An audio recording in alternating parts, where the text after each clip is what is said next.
Hey everyone, so this is my PowerPoint presentation for our counseling class on psychopharmacological interventions. My substance that I am reporting on is Librium, and that is the brand name medication. I'll get into the actual chemical name in a second here. So Librium is a benzodiazepine. The chemical name for it is chlordiazepoxide. And so it's actually one of the very first benzodiazepines to be synthesized and then marketed for medical use in the mid-1950s.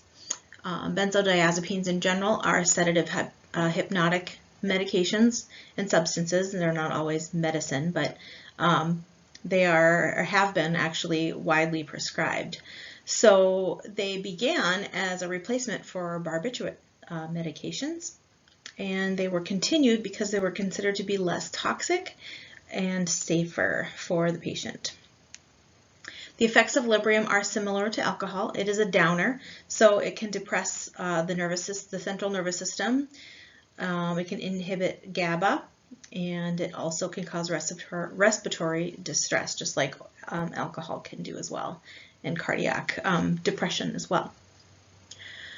Medical use went up quick because of the believed toxicity being less than barbiturates, and it isn't as prescribed as much anymore as regular certain tricyclic and SSRI antidepressants are to control anxiety.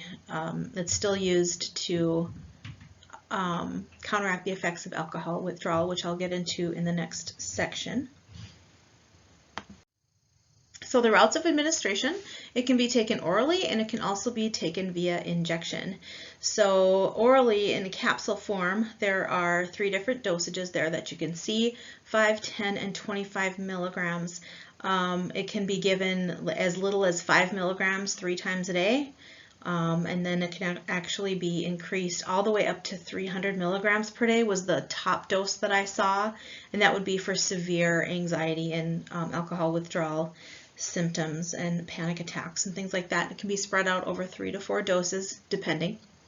There's also an injectable form. This isn't used very often, and it is not used at all in children. Children can only take the medication in capsule form. And if I remember right, kids under 6 I don't think can take it at all, but I'd have to look on my paper for that. So at any rate, so in a 5 milliliter syringe of Librium, you will find 100 milligrams of a dose. So that can be given in quarter doses or 3 full doses spread out over 3 to 4 per day. It is effective in the use of alcohol withdrawal symptoms. Lorazepam I have honestly seen used quite a bit more than Librium, but there are some good things and bad things about using Librium as opposed to Lorazepam. So the best thing about Librium is that it has a long half-life, so it stays longer in the system, and then it's easier to measure that therapeutic dose. I mean, you can pretty much get someone their prescription and they're taking it every 3 to 4 hours, and the dosage or the levels in the body stays fairly steady, whereas the lorazepam, it is shorter acting, and so it's harder to kind of control those symptoms. Another, like a downside of using Librium is that it's metabolized through the liver, and when you're giving it to people who are going through alcohol withdrawal, they probably have a history of heavy alcohol use, and it might not be good for their livers to be using Librium. So the indications, it's used mostly for the symptoms of alcohol withdrawal that I found in the research that I looked through. As with other benzodiazepines, there are other uses. As you can see, there are anxiety, sleep problems, seizures, muscle spasms, and tics, and then also for people who are about to undergo a surgical procedure, it can help with that initial anxiety. I know, like when I had LASIK done on my eyes, they gave me Valium beforehand, and so just so I could relax. But Librium can be used for that pre-surgical calming effect as well. Contraindications, no young children, no one who's pregnant, anyone who obviously has a known sensitivity to the medication already, and people who have glaucoma should not use Librium as well.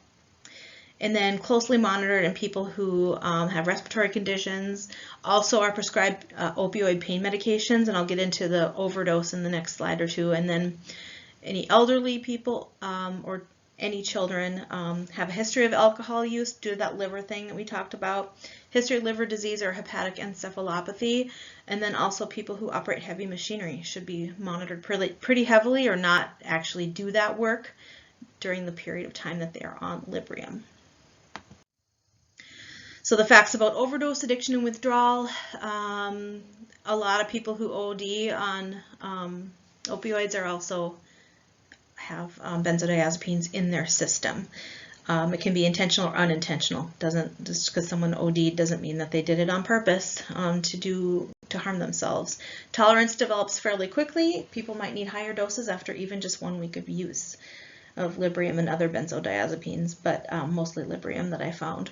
The withdrawal symptoms, as you can see, are similar actually to alcohol withdrawal, the anxious feelings, tremor, and in severe cases, psychosis, paranoia, and seizures. And those are my references.